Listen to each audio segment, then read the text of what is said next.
അപ്പോൾ അവർക്ക് by birth കിട്ടുമ്പം അത് അവർക്കൊന്നും ചെയ്യാക്കത്തില്ല, അത് അവരെ തെറ്റല്ല, അവരെന്നെ സപ്പോർട്ട് ചെയ്യും. പക്ഷേ ചിലരുണ്ട് ഇപ്പം മോഡേണായിട്ട് വെറുതെ മീൻസ് ഇതാണക്ക് ഗേ ആയിട്ട് ലെസ്ബിയനായിട്ടൊക്കെ ആക്ട് ചെയ്യുന്നവരുണ്ടല്ലോ, അത് ഞാൻ ഒപ്പോസ് ചെയ്യും. കാരണം അവർ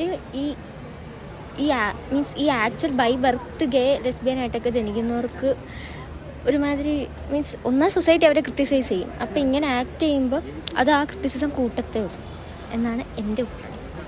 എത്രത്തോളം ഇവർ അക്സെപ്റ്റ് ചെയ്യുന്നുണ്ട്? ഫുള്ളായിട്ട് ഞാൻ അക്സെപ്റ്റ് ചെയ്യും, കംപ്ലീറ്റ്ലി. ഒരു ഹൈപ്പോത്തറ്റിക്കൽ ക്വസ്റ്റ്യൻ ചോദിക്കാം. Your sibling is saying that he is from a queer community, ഒരു കമ്മ്യൂണിറ്റി എന്നാണ് വരുന്നത്. അവരുടെ ഒരു മാരേജിനായിക്കോട്ടെ എത്രത്തോളം ആ വ്യക്തിയെ സിബ്ലിങ്ങിനെ സപ്പോർട്ട് ചെയ്യും? മീൻസ് അതൊക്കെ ഒരു പേഴ്സണൽ ഇൻഡിവിജ്വലിസ്റ്റ്. മീൻസ് ഇപ്പോൾ എനിക്കൊരു സിബ്ലിങ്, അതിപ്പോൾ മെയിൽ ആയിക്കോട്ടെ ഫീമെയിൽ ആയിക്കോട്ടെ ലെസ് ആയിക്കോട്ടെ ഗേ ആയിക്കോട്ടെ, അതൊക്കെ അവരുടെ ഇഷ്ടം. മീൻസ് ഇപ്പോൾ അവർ ഗേ ആണ്, മറ്റൊരു അതുപോലത്തെ ഒരു റിലേഷൻഷിപ്പ് താല്പര്യം ഞാൻ സപ്പോർട്ട് ചെയ്യും. കാരണം അത് അവർക്കത് അങ്ങനെ കിട്ടിയിരിക്കുകയാണ്, നമുക്കതിനൊന്നും ചെയ്യാൻ പറ്റത്തില്ല. എവിടെ നിന്നാണ് കമ്മ്യൂണിറ്റി റിലേറ്റഡ് ആയിട്ടുള്ള ഇൻഫർമേഷൻസ് ഒക്കെ മനസ്സിലാക്കുന്നത്? സോഷ്യൽ മീഡിയ, പിന്നെ ഗൂഗിൾ, ChatGPT അങ്ങനെയൊക്കെ ഉള്ള പ്ലാറ്റ്ഫോംസ് എന്നാണ് മനസ്സിലാക്കുന്നത്. ഇതിനെ എതിർക്കുന്ന കുറേ മനുഷ്യന്മാരുണ്ടായിരിക്കും. എന്തുകൊണ്ടായിരിക്കും അവർ അതിനെ എതിർക്കുന്നതെന്ന് എപ്പോഴെങ്കിലും ആലോചിച്ചിട്ടുണ്ടാവും? മീൻസ് അവർക്ക് ഒരുപക്ഷെ അത് അവരുടെ പേഴ്സണൽ ചോയ്സ് ആയിരിക്കും, അല്ലെങ്കിൽ ചിലപ്പോൾ അതിൻ്റെ കറക്റ്റായിട്ട് ബയോളജിക്കലായിട്ടുള്ള കാര്യങ്ങളൊന്നും അറിയാതെ വെറുതെ ഇപ്പം അതും ഒരു ട്രെൻഡാണല്ലോ ഈ എതിർക്കുന്നത്, അതൊക്കെ വെച്ചിട്ട് അങ്ങനെ എതിർക്കുന്നവരുണ്ടായിരിക്കും. അതൊക്കെ അവരുടെ ഇഷ്ടമാണ്, പക്ഷെ അവരെ ഞാൻ എതിർക്കുന്നില്ല. എല്ലാവരും ഒപ്പീനിയൻസ് നമ്മൾ റെസ്പെക്ട് ചെയ്യണം. എത്രത്തോളം പറഞ്ഞു ചില സിറ്റുവേഷൻസിൽ ഇവരുടെ പെരുമാറ്റങ്ങൾ അക്സെപ്റ്റബിൾ ആയിട്ട് തോന്നിയിട്ടില്ല എന്ന് പറഞ്ഞിട്ടുണ്ടായിരുന്നു.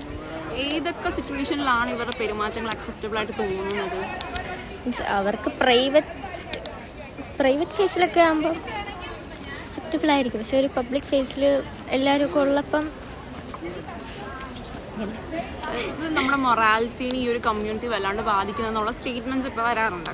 സോഷ്യൽ മൊറാലിറ്റീനെയൊക്കെ ബാധിക്കുന്നുണ്ട്, നമ്മുടെ നോംസ് ഓഫ് സെക്ഷുവാലിറ്റീനെയൊക്കെ ഭയങ്കരമായിട്ട് ഇത് ഒരു ചേഞ്ച് കൊണ്ടുവരുന്നുണ്ടെന്നും പറയുന്നുണ്ട്. എത്രത്തോളം ഈ ഒരു സ്റ്റേറ്റ്മെന്റിനോട് അംഗീകരിക്കുന്നുണ്ട്? ചേഞ്ച് കൊണ്ട് വരുന്നുണ്ട്. കാരണം ഇപ്പോൾ വെറുതെ ഒരു ട്രെൻഡായിട്ട് പോലും ഇത് കണക്ക് ഗേ കപ്പിൾസ് ഒക്കെ ഉണ്ട്, ലെസ്ബിയൻ ആയാലും അവർക്ക് ബൈ ബർത്ത് കിട്ടിയില്ലെങ്കിൽ അവർ ചുമ്മാ ഇങ്ങനെ ചെയ്യുന്നവരുണ്ട്. അത് മീൻസ് നമ്മുടെ ഈ സെക്ഷൽ പ്രിഫറൻസിനൊക്കെ എതിരായിട്ട് എനിക്ക് തോന്നിയിട്ടുണ്ട്. അല്ലാതെ മറ്റേ ബൈ ബർത്ത് കിട്ടുന്നവർ ഞാൻ ഒരിക്കലും ഒപ്പോസ് ചെയ്യത്തില്ല.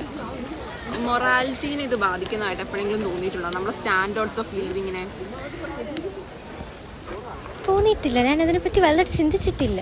മീൻസ് അതൊക്കെ ഓരോരുത്തർ ഇഷ്ടമായിട്ട് ഞാൻ കണക്കാക്കിയിട്ടുള്ളൂ, അത് സൊസൈറ്റി ബേസ്ഡായിട്ട് ഞാൻ നോക്കിയിട്ടില്ല. ഒരു പേഴ്സണൽ ഇൻഡിവിജ്വൽ ബേസിലേ ഞാൻ അത് കണ്ടിട്ടുള്ളൂ. ഒരു ക്യാമ്പയിൻ LGBT കമ്മ്യൂണിറ്റിയുടെ ഒരു ക്യാമ്പയിനൊക്കെ പോകാനായിട്ടുള്ള ആഗ്രഹം ഉണ്ടോ? ഇല്ല. Thank you so much.